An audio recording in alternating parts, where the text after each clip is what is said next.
Good morning student. આજે આપણે track line વિશે વાત કરીશું. આના પહેલાંના લેક્ચરની અંદર આપણે પાવર સોઇલની વાત કરી હતી. આજે ટ્રેક લાઇન જોઈશું. તો ડ્રેગ લાઇન કોને કહેવાશે? તો ડ્રેગ લાઇન જે છે, જ્યારે મશીનના ઓપરેટિંગ લેવલથી નીચે ખોદાણ કામ કરવાનું હોય તો એ વખતે આપણે જે ઇક્વિપમેન્ટ વાપરતા હોઈએ છીએ તો એને કહેવાશે ડ્રેગ લાઇન. જ્યારે જમીન ભીની હોય અને નદીના પટમાં હોય અથવા તો ખોદાણ કામ સાફ સફાઈ કરવી મુશ્કેલ હોય તો એવી જગ્યાએ આપણે શું કરીશું? ડ્રેગ લાઇનનો ઉપયોગ કરીશું. જ્યારે જમીનથી વધારે ઊંડાઈએ ખોદાણ કામ કરવાનું હોય ત્યારે પણ ડ્રેગ લાઇનનો ઉપયોગ કરીશું. પછી આવશે જ્યારે ખોદાણ કામ કરેલી માટી દૂર કરવી હોય તો પણ આપણે ડ્રેગ લાઇનનો ઉપયોગ કરીશું. હવે ડ્રેગ લાઇન જે છે એ શું છે? તો ડ્રેગ લાઇન યાંત્રિક પાવડા માટે વાપરવામાં આવતા પાવડા જેવી લંબાઈનું બનાવેલું હોય છે. એટલે વન ટાઈપ ઓફ પાવર સોઇલના જેવું જ છે, પણ પાવર સોઇલ જે છે એ જમીનથી ઉપરની તરફ કામ કરવાનું હોય ત્યારે આપણે ઉપયોગ કરતા હોઈએ છીએ. જ્યારે આ જે છે ડ્રેગ લાઇન એ જમીનથી નીચેના લેવલે, બહુ નીચેના લેવલ સુધી ખોદાણ કામ કરવાનું હોય તો ત્યારે આપણે એનો ઉપયોગ કરતા હોઈએ છીએ. અને ડ્રેગ લાઇનને પ્રકાર જોઈ લઈએ તો નંબર 1 છે traveller mounted drag line. Second number છે wheel mounted drag line. Okay, હવે ટ્રાવેલ માઉન્ટેન ડ્રેગ લાઇનની વાત કરીએ તો તેની ટ્રાવેલ સ્પીડ ઓછી હોય છે અને પોચી માટી માટે એ ઉપયોગી છે, સોફ્ટ સોઇલ માટે ઉપયોગી છે. જ્યારે વ્હીલ ડ્રેગ લાઇનની વાત કરીએ તો તે ટ્રાવેલ સ્પીડ વધારે હોય છે અને સખત માટી માટે તે ઉપયોગમાં લઈ શકાય છે. હવે એની ફિગર જોઈએ તો એના ડાયાગ્રામ પ્રમાણે જોઈએ તો ડ્રેગ લાઇન આપણું જે છે દેખાવમાં કેવું હશે? તો ડ્રેગ લાઇન છે એ આ રીતનું એક ઇક્વિપમેન્ટ છે. તો એની અંદર વસ્તુ સેમ જ છે. નીચે ક્રાવેલ માઉન્ટ ટાઈપ છે જે આપણે પાવર સોઇલની અંદર જોયું હતું, કેબિન, એ બધી વસ્તુ સેમ છે. બૂમ. પણ બીજી વસ્તુ શું એડ થશે? એની અંદર એક બકેટ એડ થશે. અને બકેટમાં શું છે કે બકેટ જે છે એ કેબલ થ્રુ બાંધેલું હોય છે અને ટૂંકમાં બધું કેબલ ઉપર જ કામ થતું હોય છે. એ પહેલાં આપણે જોઈ લઈએ કે કયા ભાગને શું કહેવાય. તો કેબિન, કેન્ટ્રી, પછી ક્રોવેલ માઉન્ટિંગ, પછી drag cable, drag chain, bucket, બૂમ, હોસ્ટિંગ કેબલ, હોસ્ટિંગ ચેન. એટલે ઇન શોર્ટ કે આ જે બકેટ છે એને ચેન અને કેબલ વડે બાંધી અને જેટલી પણ ઊંડાઈ સુધી લઈ જવું હોય તો એટલી ઊંડાઈ સુધી પહોંચાડી અને નીચેના જે તીથવાળો ભાગ દેખાય છે એને શું થશે? એના અંદરથી જે પણ હશે મટીરિયલ એ આની અંદર એડ થશે અને પછી એને બહાર ખેંચી લેવામાં આવશે. જેથી જે પણ મટીરિયલ હશે આની અંદર આવી જશે અને પછી એને બહાર ઠલવી દેવામાં આવશે. તો કામ કેવી રીતે કરશે? તો આ જે કેબલ છે એને લૂઝ કરવામાં આવશે એટલે ઓટોમેટિકલી આ જે ભાગ છે બકેટનો એ નીચે ઉતરશે. બરાબર. હવે જેટલી ઊંડાઈ સુધી આપણે લઈ જવું હોય બકેટને ત્યાં સુધી લઈ જવાનું. પછી એક કેબલને શું કરવામાં આવશે? ખેંચવામાં આવશે. તો એક કેબલને ખેંચવાથી શું થશે કે ધીમે ધીમે બકેટ છે એ અંદરની તરફ જશે અને જે પણ મટીરિયલ આપણે ખોદાણ કામ કરેલી માટી હશે, મટીરિયલ હશે એ બકેટની અંદર એડ થઈ જશે.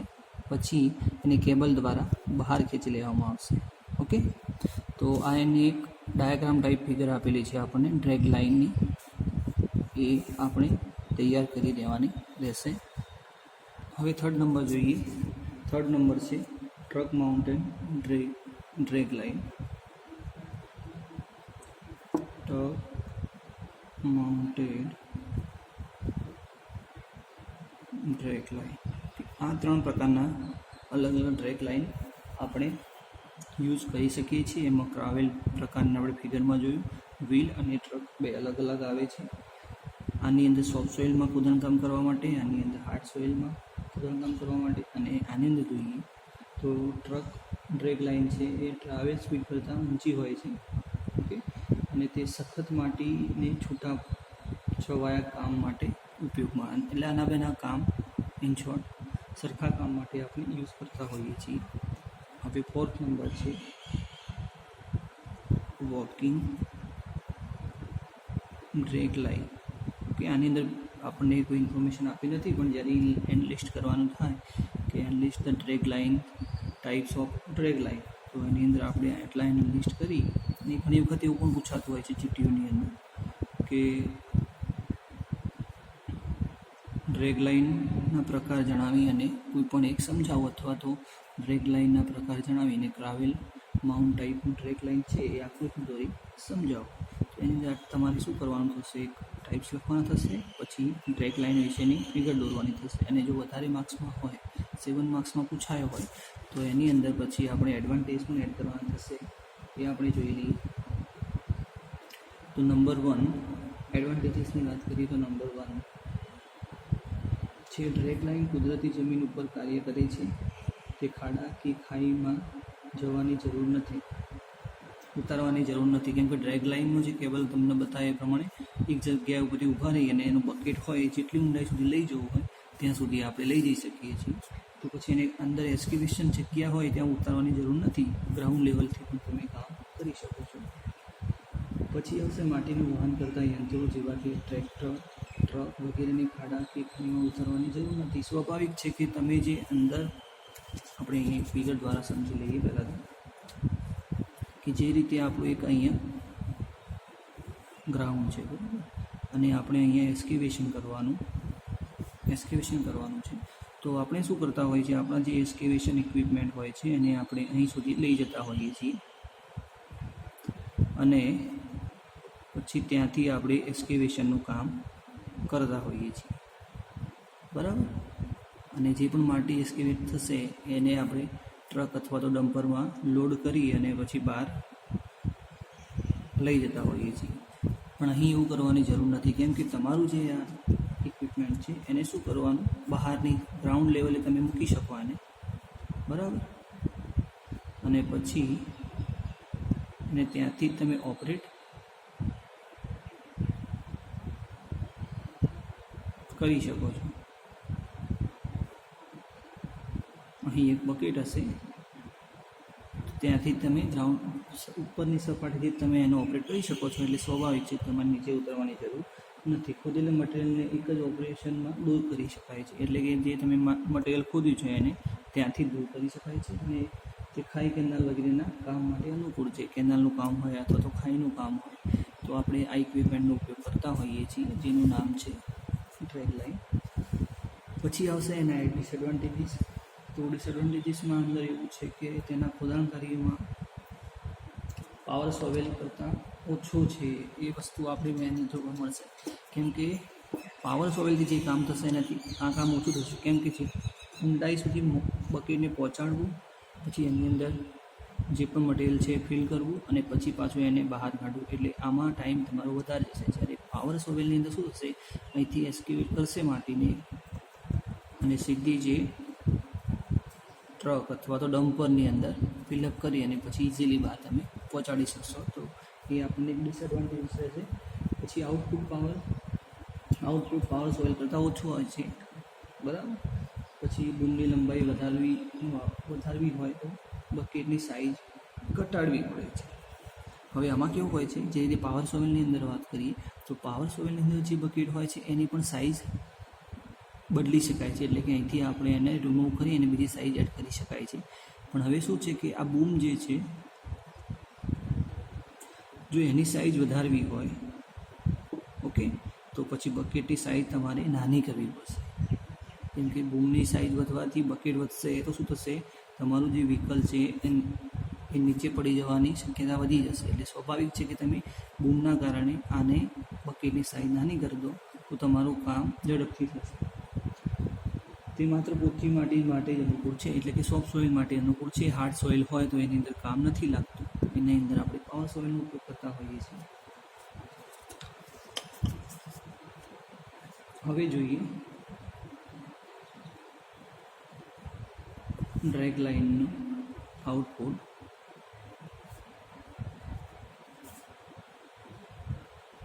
ડ્રેગ લાઇનનું આઉટપુટ કઈ બાબતો પર આધાર રાખે છે. તો એક તો બકેટની સાઇઝ નંબર 1, પછી નંબર 2 છે ડેપ્થ ઓફ કટ, કેટલી ઊંડાઈ સુધી તમારે ખોદાણ કરવાનું છે.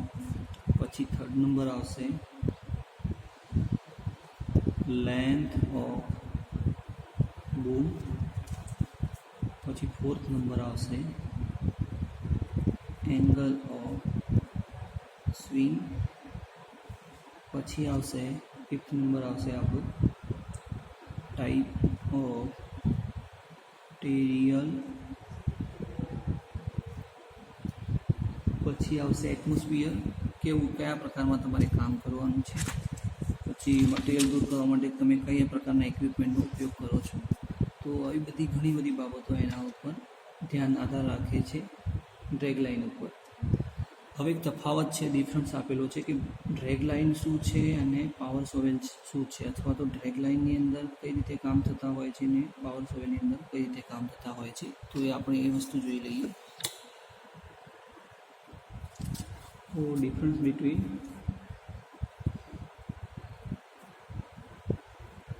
Drag line end power shovel. તો ડ્રેગ લાઇનની અંદર નંબર 1, તે પોચી માટે ખોદાણકામ કરવામાં આવે છે. તે પોચી માટીના કામ તે ઉપયોગી છે. પાવર સોઇલ હાર્ડ ગ્રાઉન્ડ અથવા તો હાર્ડ સોઇલ માટે તે ઉપયોગી છે.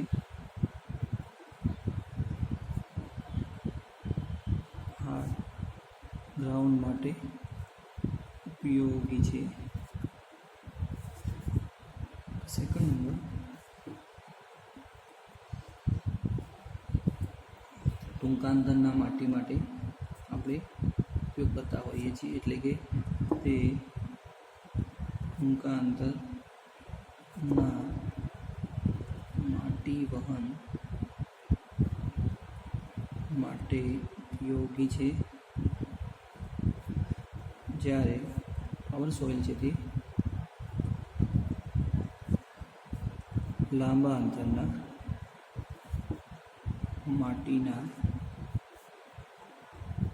વહન માટે ઉપયોગી છે. 3rd number drag line.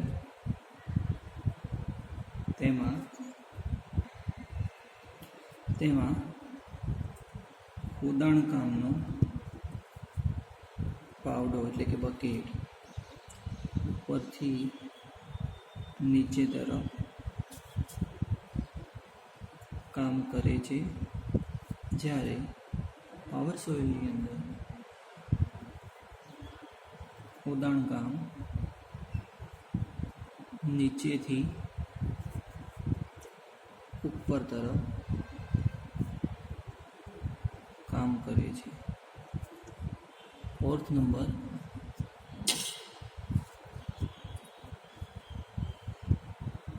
Drag લાઇનની ક્ષમતા 1 મીટર ક્યુબ સુધીની હોય છે, એટલે કે 1 મીટર ક્યુબ સુધી એની કેપેસિટી હોય છે. જ્યારે પાવર સોઇલની ક્ષમતા 1/2 મીટર ક્યુબ સુધીની હોય છે. 5 ડ્રેગ લાઇનની અંદર બ્લેડ ધારદાર હોતી નથી. સ્વાભાવિક છે કે કેમ નથી હોતી, કેમ કે સોફ્ટ સોઇલમાં ખોદાણ કામ કરવાનું હોય છે, એટલે ઇઝીલી માટી તમારી જે પણ સોઇલ હશે એ શું થશે, અંદર આવી જશે બકેટની અંદર. જ્યારે 5 નંબર આમાં પાવર સોઇલની અંદર તેમાં બ્લેડ ધારદાર હોય છે. 6 નંબર દાંતા ચાલક તરફ હોય છે. આની અંદર જે તીથ હોય છે એ પાવર સોવેલની અંદર દાંતા જમીન તરફ હોય છે. આ તમને સમજાવું. લાસ્ટ ટોપિક જોઈ લઈએ 7 નંબર. તેનાથી માટી ખોદી અને નજીકમાં ઠાલવી શકાય છે. જ્યારે પાવર સોવેલની અંદર તેમાં માટી ખોદેલી માટી સીધી વેગનમાં એટલે કે ટ્રક ડમ્પર ટ્રેક્ટરમાં ભરી શકાય છે અને દૂર સુધી લઈ જવામાં આવે છે. એક આ વસ્તુ છે તેનાથી દાંતા છે એ ચાલક તરફ હોય છે અને આ જમીન તરફ હોય છે. એટલે કે આપણું જે આ ઇક્વિપમેન્ટ છે, બરાબર, તો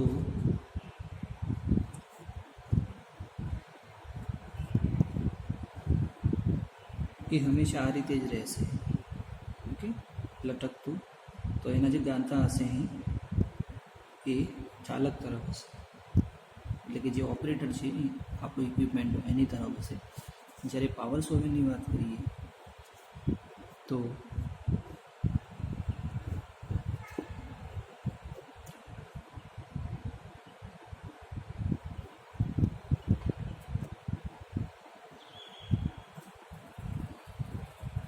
પાવર સોવેલની અંદર જે તીથ હશે એ ક્યાં હશે? જમીન તરફ, એટલે કે નીચેની તરફ હશે. આ વસ્તુ એ કહેવા માંગે છે. તો એક વખત ફરી જોઈ લઈશું આપણે શું શું જોયું. એડવાન્સ કન્સ્ટ્રક્શન ટેકનોલોજીની અંદર ચેપ્ટર નંબર આપણું 2 ચાલી રહ્યું છે. ટોપિક નંબર ડ્રેગ લાઇન છે. તો એની અંદર અલગ અલગ પ્રકારના ડ્રેગ લાઇન જોયા, બરાબર. એની અલગ અલગ આપણે ડાયાગ્રામ ટાઈપ ફિગર જોઈ અને એના યુઝ જોયા, એડવાન્ટેજીસ ડિસએડવાન્ટેજીસ જોયા. હવે એના પછી ડ્રેગ લાઇન કઈ જગ્યાએ યુઝ થતું હોય છે અને આપણું પાવર સોઇલ કઈ જગ્યાએ યુઝ થતું હોય છે એ વસ્તુ જોઈ. કઈ રીતે કામ કરે છે? તો ગ્રાઉન્ડ લેવલથી જ કામ કરે છે, જમીન ઉપરથી રહીને કામ કરે છે. જ્યારે પાવર સોઇલ શું કરે છે? જમીનને નીચે, એટલે કે ખાઈ હોય, જે પણ કામ હોય ત્યાં સુધી લઈ જવું પડે છે અને ત્યાંથી પછી જે પણ સોઇલ કે મટીરિયલ હોય એને ટ્રક દ્વારા ડમ્પ કરીને પછી બહાર લઈ જવામાં આવે છે. પછી જોયું એના આઉટપુટ. તો એ આઉટપુટ શાના ઉપર આધાર રાખે છે? તો size, depth of cut, length of boom, angle of swing, types of material. એટલે આવા ઘણા બધા ટોપિક્સ ઉપર એનો આધાર રાખેલો હોય છે ડ્રેગ લાઇનનો. પછી આપણે જોયું ડ્રેગ લાઇન પાવર સોઇલ, બરાબર. સોફ્ટ સોઇલ માટે, હાર્ડ સોઇલ માટે. જમીનને જે જગ્યાએ કામ થતું હોય ત્યાં સુધી પહોંચાડવાની જરૂર નથી. એટલે કે જમીનની ઉપરની સપાટીથી આપણે કામ કરી શકીએ છીએ. આની અંદર જે જગ્યાએ કામ કરવાનું હોય ત્યાં સુધી આપણે પાવર સોઇલ પહોંચાડવું પડે છે. પછી છે આમાં શું હોય છે કે બ્લેડ હોતી નથી. આની પાવર સોઇલની અંદર બ્લેડ હોય છે.